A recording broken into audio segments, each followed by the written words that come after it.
5 আগস্টের পরে বিভিন্ন সাইবার বুলিং এর মধ্য দিয়ে, বিভিন্ন প্রপাগান্ডার মধ্য দিয়ে আমাদের উপর নানান ধরনের জুলুম করা হয়েছে। আমরা সে রাজনৈতিক চ্যাপ্টারে আর কখনোই প্রবেশ করতে চাই না। এবং রাজনীতিবিদদের হাতে রাজনীতিবিদরা যেন সেফ থাকে।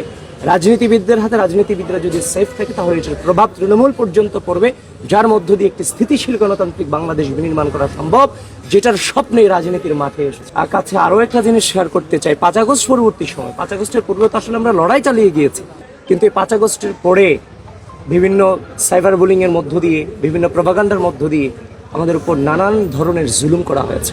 আমাদের সামাজিক জীবনটাকে বিষিয়ে তোলা হয়েছিল বিভিন্ন মিস ইনফরমেশন, ডিস ইনফরমেশনের মধ্য দিয়ে, সামাজিক যোগাযোগ মাধ্যমে।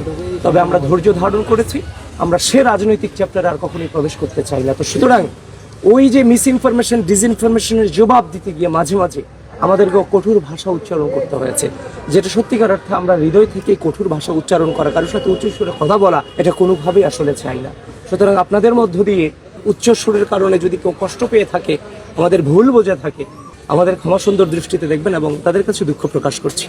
আর সকলকেই আহ্বান করছি, আমরা যেন পূর্বের রাজনৈতিক অপসংস্কৃতিতে কেউ ফিরে না যাই। কারণ পূর্বের রাজনৈতিক অপসংস্কৃতিতে ফিরে না যাওয়ার জন্যই আমরা এই রাজনীতির মাঠে এসেছি। আপনারা আমাদের জন্য দোয়া করবেন, আমরা যেন মজলুম হয়ে, মজলুমের যে বেদনা, সেই বেদনাটাকে ধারণ করেই যেন বাংলাদেশে আমরা আমাদের দায়িত্বটুকু পালন করি।